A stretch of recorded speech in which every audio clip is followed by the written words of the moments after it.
Assalamualaikum warahmatullahi wabarakatuh. Salam sejahtera bagi kita semua.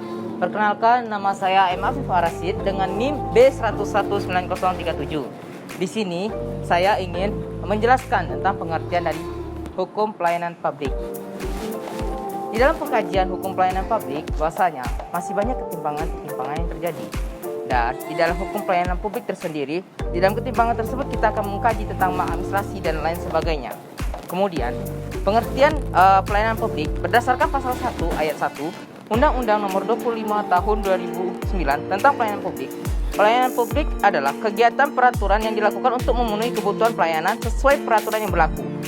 Nah, dalam artian hal ini bahwasanya pelayanan publik adalah suatu kajian yang mengenai tentang mencakup masyarakat sehingga masyarakat tersebut terpenuhi akan kebutuhan-kebutuhannya yang dipenuhi oleh pemerintah, pihak-pihak yang berwenang. Pelayanan publik dalam pengertian kebijakan publik merupakan hal yang sangat penting di era global seperti saat ini. Mengapa demikian? Dikarenakan akan banyaknya kebutuhan-kebutuhan dari masyarakat sekarang ini sehingga kebutuhan pelayanan publik pun semakin meningkat. Di dalam hukum pelayanan publik tersendiri, pelayanan publik dapat disediakan oleh pemerintah maupun pihak swasta. Nah, dalam hal ini adanya hubungan antara korelasi pemerintah dan pihak swasta menimbulkan ataupun menyesuaikan agar terciptanya pelayanan publik yang sesuai dengan standar yang diharapkan oleh masyarakat. Pelayanan publik yang diberikan pemerintah merupakan upaya nyata yang diberikan sistem pemerintah untuk memenuhi kebutuhan masyarakat. Pemerintah pada dasarnya tetap membutuhkan bantuan pihak ketiga dalam menyelenggarakan pelayanan publik. Nah, pihak ketiga inilah yang dinamakan yaitu pihak swasta dan lain sebagainya yang berkontribusi memberikan distributor kepada pemerintah untuk terciptanya pelayanan publik yang sesuai dengan standar yang diharapkan oleh masyarakat tadi. Pelayanan publik tersendiri merupakan kegiatan yang dilakukan sebagai upaya untuk memenuhi kebutuhan masyarakat. Dengan demikian, pelayanan publik memiliki peran yang penting bagi masyarakat baik dalam kehidupan bermasyarakat, kemudian berbangsa maupun bernegara. Nah, pelayanan publik merupakan suatu hak yang harus diberikan oleh pemerintah bagi setiap warga negaranya. Dalam artian ini kita bisa tahu bahwasanya setiap hak-hak yang diberikan oleh pemerintah terhadap masyarakat harus dipenuhi kebutuhannya, baik kebutuhan dari perizinan, kemudian kebutuhan dari pelayanan kesehatan, pelayanan pendidikan, dan lain sebagainya. Nah, setiap warga negara memiliki hak yang sama, baik tingkat desa, kota, maupun lain sebagainya. Tidak ada pembedanya, tidak ada suatu ketimpangan sosial di antaranya dengan adanya pelayanan publik tersendiri. Nah, pelayanan publik tersendiri bisa juga dikaji sebagai pemberian yang dilakukan oleh layanan kesehatan dan lain sebagainya, upaya untuk memenuhi kebutuhan dalam masyarakat yang harus disegerakan maupun disosialisasikan secara terbuka untuk mencapai tingkat keadilan. Dalam artian, dengan adanya pelayanan publik ini, pencapaian tingkat keadilan kesejahteraan masyarakat harus dapat terpenuhi baik dari pemerintah, swasta, dan lain sebagainya dengan aturan-aturan ataupun landasan-landasan yang telah tertera di dalam undang-undang. Nah, sedangkan di dalam menurut Kemenpan nomor 25 tahun 2004, pelayanan publik ialah pelayanan yang dilakukan oleh seseorang atau kelompok yang memberikan pelayanan publik sebagai upaya untuk pemenuhan kebutuhan penerima layanan ataupun dalam rangka pelaksanaan penentuan perundang-undangan. Nah, di dalam hal ini bahwasanya pengkajian peraturan perundang-undangan diselenggarakan oleh pemerintah maupun swasta untuk mendapatkan suatu korelasi terhadap pelayanan publik di lingkungan masyarakat. Sedangkan teman-teman, di dalam menurut Undang-Undang Nomor 25 Tahun 2009 tadi tentang pelayanan publik mengartikan bahwa pelayanan publik merupakan suatu kegiatan atau kebutuhan pelayanan publik bagi setiap warga negara dan penduduk atas jasa, barang maupun layanan administrasi yang disediakan oleh penyelenggara pelayanan publik. Nah, dengan demikian teman-teman, kali ini kami mengkaji tentang pelayanan publik di bidang kesehatan. Mengapa di dalam bidang kesehatan? Dikarenakan masih banyak ketimpangan sosial yang ada di dalam pelayanan tersebut. Nah, di dalam pelayanan kesehatan tersebut seharusnya masyarakat dapat terpenuhi baik dari kebutuhan berobat dan lain sebagainya. Akan tetapi di dalam kami kaji di dalam pelayanan kesehatan tersendiri masih banyak ketimpangan sosial, kemudian masih banyaknya maladministrasi, mal kesehatan dan mal praktik dan lain sebagainya. Nah, di dalam hal ini pengkajian ini kami dari kelompok pelayanan kesehatan ini terus mengkaji dan lain sebagainya, baik dari asas-asasnya dan lain sebagainya, dan akan dijelaskan oleh teman kami berikutnya. Saya Ramadini Andriani dengan NIM B119-230. Di sini saya akan menjelaskan tentang asas-asas pelayanan publik.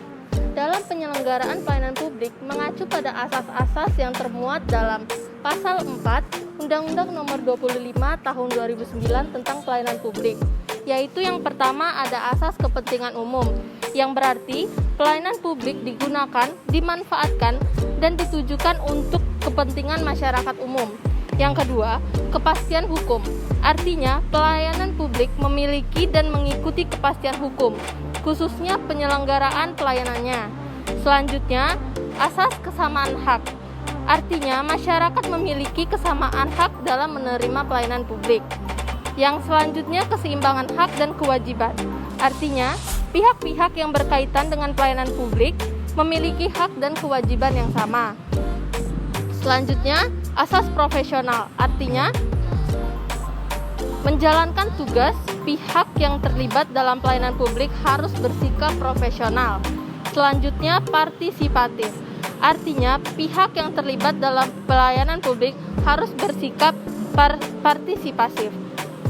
Selanjutnya, tidak diskriminatif, yang berarti semua masyarakat tanpa terkecuali harus mendapat perlakuan yang sama atau tidak diskriminatif. Selanjutnya, keterbukaan, yang berarti seluruh pihak yang terlibat dalam pelayanan publik itu harus terbuka, misalnya dalam penyampaian informasi. Selanjutnya, akuntabilitas, artinya pihak pelayanan publik harus memiliki akuntabilitas atau bertanggung jawab. Selanjutnya, fasilitas dan perlakuan khusus bagi kelompok rentan, artinya pihak pelayanan publik harus memberikan fasilitas serta perlakuan khusus bagi mereka yang masuk dalam kelompok rentan. Yang selanjutnya, ketepatan waktu, yang berarti pelayanan atau tugas harus senantiasa dilakukan dengan mengutamakan ketepatan waktu. Yang terakhir ada asas cepat, mudah, dan terjangkau, yang artinya pelayanan publik harus cepat, mudah, dan tidak berbelit-belit, dan terjangkau dan aksesnya mudah. Selanjutnya, ada dasar hukum yang mengatur mengenai pelayanan publik ini. Yang pertama ada Undang-Undang Nomor 25 Tahun 2009 tentang Pelayanan Publik. Undang-undang ini berisi mengenai pedoman penyelenggaraan pelayanan dan acuan penilaian kualitas pelayanan sebagai kewajiban dan janji penyelenggaraan kepada masyarakat dalam rangka pelayanan yang berkualitas, cepat, mudah, dan terjangkau. Yang selanjutnya ada Undang-Undang Nomor 37 Tahun 2008 tentang Ombudsman Republik Indonesia. Ombudsman ini sendiri berfungsi sebagai mengawasi penyelenggaraan pelayanan publik yang diselenggarakan oleh penyelenggara negara dan pemerintahan baik di pusat maupun daerah, termasuk yang diselenggarakan oleh BUMN, BUMD, dan badan hukum milik negara, serta badan swasta atau perseorangan yang diberi tugas menyelenggarakan pelayanan publik tertentu. Di sini saya Triwanda Mariansyah, NIM B1001923. Di sini saya selanjutnya akan menjelaskan mengenai pengertian pelayanan kesehatan. Pelayanan kesehatan adalah suatu upaya yang diberikan oleh puskesmas kepada masyarakat yang mencakup perencanaan, pelaksanaan, evaluasi, pencatatan, pelaporan, dan dituangkan dalam suatu sistem.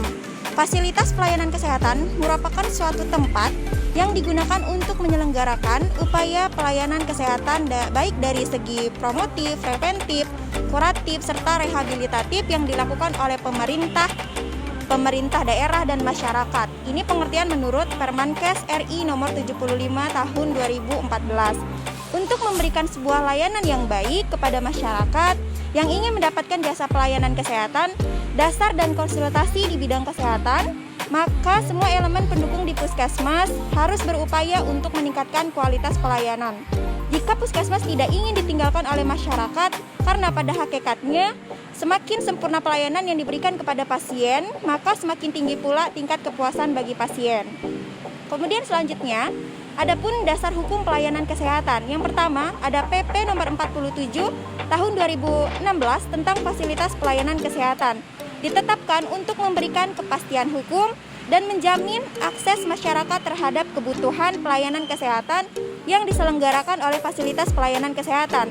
Maka diperlukan peraturan pemerintah untuk mengatur fasilitas pelayanan kesehatan termasuk upaya persebaran jenis-jenis fasilitas pelayanan kesehatan. Kemudian yang kedua ada PP nomor 47 tahun 2016 tentang fasilitas pelayanan kesehatan adalah aturan pelaksanaan ketentuan pasal 35 ayat 5 Undang-Undang nomor 36 tahun 2009 tentang kesehatan. Selanjutnya ada fasilitas pelayanan kesehatan adalah suatu alat dan atau tempat yang digunakan untuk menyelenggarakan upaya pelayanan kesehatan baik promotif, preventif, kuratif, maupun rehabilitatif yang dilakukan oleh pemerintah pusat, pemerintah daerah, dan atau masyarakat. Baiklah, saya Muhammad Farhan Azikra dengan NIM B119245. Sebagai salah satu kasus yang terjadi, ada masyarakat miskin yang kembali mengalami perlakuan diskriminatif untuk memperoleh pelayanan kesehatan dari rumah sakit, yaitu di Rumah Sakit Umum Daerah Tangerang. Ada 2 pasien miskin dipersulit untuk mendapatkan tindakan medis, yaitu Aswanah dan Asmia. 2 pasien pemilik Jamkesmas dan surat keterangan tidak mampu atau SKTM mengeluhkan buruknya pelayanan RSUD Tangerang kepada pejabat Kementerian Kesehatan. Bukannya direspon, 2 orang ini justru tidak juga mendapatkan tindakan dari Rumah Sakit Umum Daerah Tangerang. Hal yang sama juga terjadi dengan Asmia, di mana dirinya kemudian dirujuk ke RSCM karena RSUD Tangerang menyatakan kalau peralatan medis rumah sakit tersebut tak lengkap dan dokter tidak mampu mengoperasi pasien.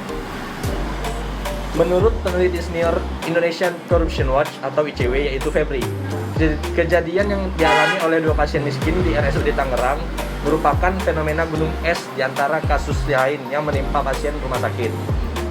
Untuk itu, Febri meminta agar Kemenkes melakukan klarifikasi kepada RSUD berkaitan pelepasan tanggung jawab dalam memberikan pelayanan kepada 2 pasien, yaitu Aswanah dan Asmia dengan dugaan pemberian informasi yang salah.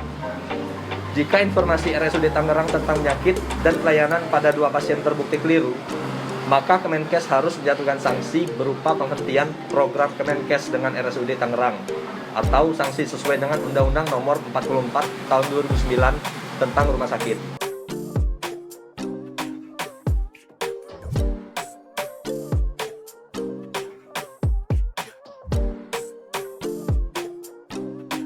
Baiklah, bisa kita simpulkan dan kita ambil analisisnya bahwasanya pelayanan publik tersendiri adalah suatu hal yang harus diberikan kepada masyarakat.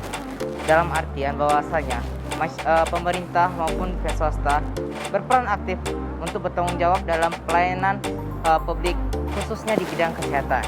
Seperti yang kita tahu bahwasanya di bidang kesehatan ada beberapa yang baik dari pemerintah maupun yang dari swasta. Nah, dalam artian ini kita bisa memberikan suatu kesimpulan bahwasanya pemerintah maupun swasta harus bisa saling berkorelasi agar terpenuhinya pelayanan kesehatan yang memadai yang bisa menyelamatkan nyawa-nyawa masyarakat yang membutuhkannya. Di dalam asas kepentingan umum bahwasanya kita dapat menyimpulkan suatu kepentingan diutamakan yaitu kepentingan masyarakat, karena masyarakatlah yang harus diutamakan dan harus didahulukan. Tidak bisa kita memandang masyarakat baik dari strata dan lain sebagainya.